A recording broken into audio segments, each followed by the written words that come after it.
menjadi warga kerajaan surga.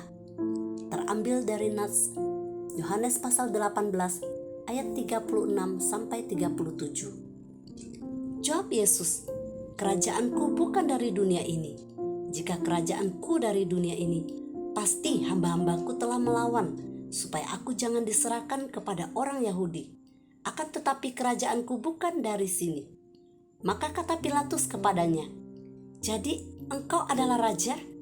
Jawab Yesus, "Engkau mengatakan bahwa aku adalah raja. Untuk itulah aku lahir dan untuk itulah aku datang ke dalam dunia ini, supaya aku memberi kesaksian tentang kebenaran. Setiap orang yang berasal dari kebenaran mendengarkan suaraku." Ada pepatah lama mengatakan, buah jatuh tidak jauh dari pohonnya.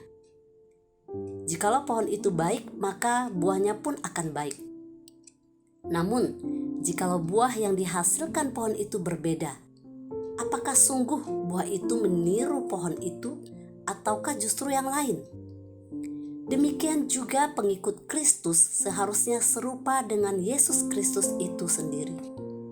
Pada Yohanes pasal 18 ayat 36, Yesus membukakan pikiran Pilatus bahwa kerajaannya bukanlah serupa dengan kerajaan dunia yang syarat dengan ketidakbenaran.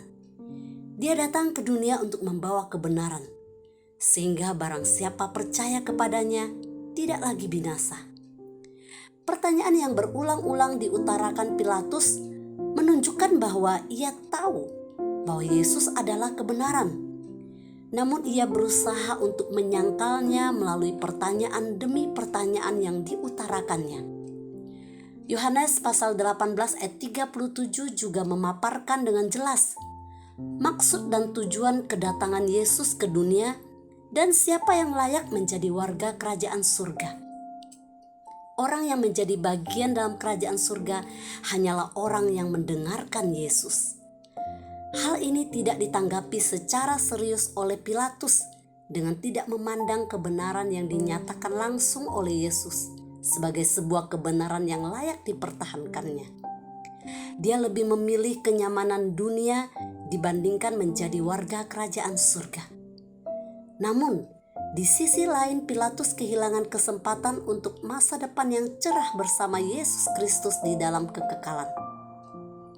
Marilah kita mensyukuri anugerah Tuhan yang menjadikan kita warga kerajaan-Nya dengan hidup berjalan seturut dengan kebenaran firman-Nya. Setiap hari kita mempraktikkan gaya hidup yang menyangkal diri, memikul salib Kristus, dan mengikut Kristus.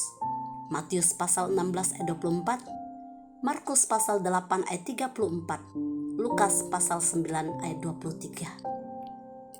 Hal ini kita pelajari dari Kristus yang terlebih dahulu menyangkali dirinya dan rela mati memikul dosa kita.